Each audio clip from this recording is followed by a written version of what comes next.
Et pour ce nouvel entretien de grands témoins des Terrénales, nous accueillons quelqu'un qui nous vient de assez loin, puisqu'il nous vient de Guadeloupe. Guy Adolphe, bonjour. Bonjour. Alors, vous êtes planteur, vous êtes le vice-président des producteurs de bananes de Guadeloupe, et vous êtes également administrateur de ce qu'on appelle l'UGP BAN, c'est-à-dire l'Union des groupements des producteurs de bananes. Exact. Exactement. Première question que j'ai envie de vous poser, c'est pourquoi vous avez pris l'avion pour venir ici, à Saint-Martin-du-Fouillou, en Anjou. Qu'est-ce qui nous vaut votre présence sur ce site des Terrénales? Eh bien, effectivement, nous avons parcouru à peu près 8000 km en avion et ensuite de la voiture et du train pour arriver jusqu'ici. Ça se mérite les Terrénales. Hein. Oui, exactement. Parce que à travers l'UGP BAN, qui est notre organisation qui s'est chargée de commercialiser, de nous défendre en France, il y a un rapprochement qui est envisagé entre notre partie qu'on appelle fruits d'or, qui est notre partie de mûrissage de bananes que nous avons ici, avec Terrena, de façon à pouvoir permettre à Terrena et à notre organisation de se rapprocher pour la commercialisation des produits que vous fabriquez ici en France, mais aussi pour permettre un échange entre les agriculteurs des Antilles, entre les agriculteurs de la Guadeloupe et de la Martinique, et les agriculteurs de France. Je pense que nous ne nous connaissons pas encore assez, nous n'échangeons pas assez pour partager nos problématiques et trouver des solutions ensemble pour pouvoir Alors continuer. justement, trouver des solutions. La banane, vue de métropole, on a une vague idée. Bien entendu, on en consomme beaucoup. Mais alors, la production, où est-ce que vous en êtes sur le terrain, par exemple, de la production de la banane? Est-ce qu'on innove beaucoup sur les plantations ou pas? Alors, en matière d'innovation en elle-même, non, mais nous avons beaucoup évolué, progressé dans la maîtrise de notre agriculture, la maîtrise de l'environnement. Et effectivement, nous avons, par exemple, pour vous donner un exemple, réduit de plus de 70% l'utilisation des produits phytosanitaires en banane. 70%. De 70%. Et vous avez gardé les rendements. Vous avez Et on a gardé réussi à garder les rendements. Nous avons gardé les rendements puisque quand on prend par exemple l'exemple de la Guadeloupe, nous sommes passés en une dizaine d'années de 45 000 tonnes à aujourd'hui à 77 000 tonnes de bananes avec les mêmes superficies et en utilisant beaucoup moins de produits phytosanitaires. Comment est-ce que vous avez fait? Parce que j'imagine qu'un planteur, vous êtes planteur vous-même, vous êtes allé les voir en leur disant écoutez, il va falloir réduire drastiquement l'utilisation de phyto, mais vous inquiétez pas, les rendements seront toujours là. C'est-à-dire qu'effectivement, nous avions, il faut en parler, une très grosse crise aux Antilles qu'on appelle la crise du chlordécone, qui a pollué nos sols avec l'utilisation d'un produit qui était chargé de combattre les charançons. Nous avons pris conscience, effectivement, il y a une quinzaine d'années, qu'on s'était laissé un peu entraîner par les fabricants de produits phytosanitaires d'une utilisation trop abusive des produits. Donc nous avons en Guadeloupe et en Martinique un organisme qui s'appelle le CIRAD, et nous avons demandé au CIRAD de tout étudier pour nous permettre effectivement de moins utiliser ces produits phytosanitaires, puisque nous sommes dans un petit territoire, que ce soit la Guadeloupe et la Martinique, et on était confrontés à nos concitoyens qui nous reprochaient énormément d'utilisation de ces produits.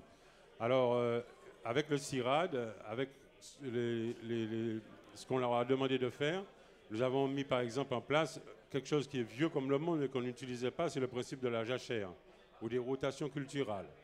Et avec le CIRAD, ils ont inventé ou développé ce qu'on appelle le vitroplan du bananier. Donc on faisait des jachères soit nues ou enherbées, soit des rotations. On a mis en place des rotations, ce qui fait qu'aujourd'hui, par exemple, aucune exploitation de banane ne fait que de la banane. L'exploitation fait aussi de la canne ou de l'ananas ou d'autres cultures, de l'élevage, ce qui permet de faire des rotations, de laisser au minimum 2 ans ou 3 ans sans planter de banane, de planter ensuite un vitroplan qui est sain, qui a été développé en dehors des zones bananières et qui est un plant qui a déjà 50 à 50 cm avec un système racinaire sain. Ce qui fait qu'aujourd'hui, on replante de la banane et on n'utilise plus de nématicides pendant les 3 ou 4 premières années. On n'utilise plus d'insecticides pendant les 4 premières années. Et la réutilisation des insecticides n'est permise par le groupement de producteurs que si vous avez fait une analyse racinaire au bio qui prouverait que vous serez arrivé à un système d'infestation trop important. Alors on vous permet à ce moment-là, pour pouvoir peut-être gagner encore une année de plantation, de faire un traitement, mais pas plus. Et ensuite, il vous faut arracher et pratiquer le système de la jachère, de la rotation. Donc ça, c'est un travail que vous avez... Oui. Et donc, ça a énormément réduit l'utilisation. Donc ça, c'est un travail que vous avez fait sur une dizaine d'années. Une dizaine d'années. Une dizaine d'années. Aujourd'hui, est-ce qu'on peut dire que la banane est propre? On peut dire que la banane est propre. On ne peut pas dire que...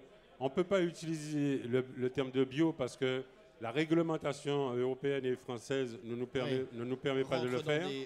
Mais on peut utiliser très bien le terme de propre. Je vais vous donner un autre exemple. Oui. Nous avons une très grosse maladie aux Antilles contre les bananiers qui s'appelle la cercosporiose, qui attaque les feuilles du bananier et c'est un champignon qui est dans l'air et qui dessèche les feuilles du bananier, qui peut arriver jusqu'à la mortalité.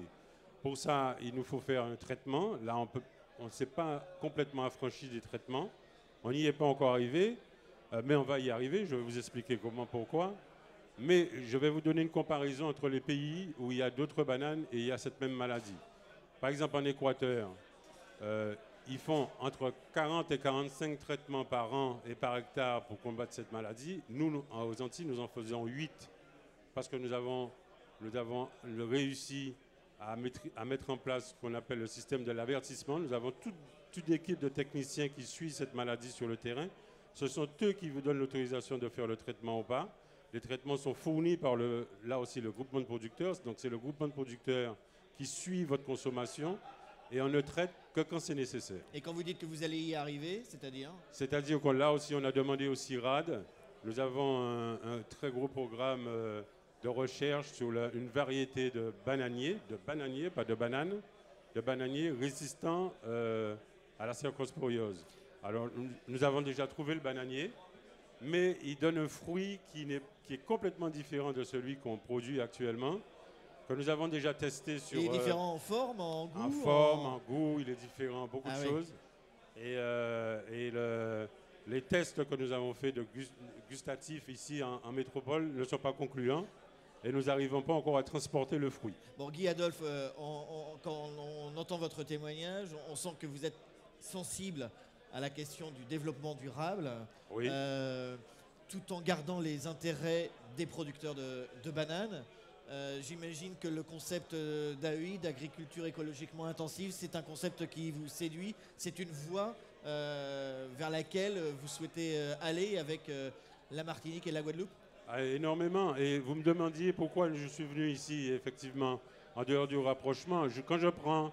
nous avons une grosse problématique, la problématique de l'herbe, comme les agriculteurs ici. Et quand je vois les robots qu'on essaie de développer sur place, je suis émerveillé.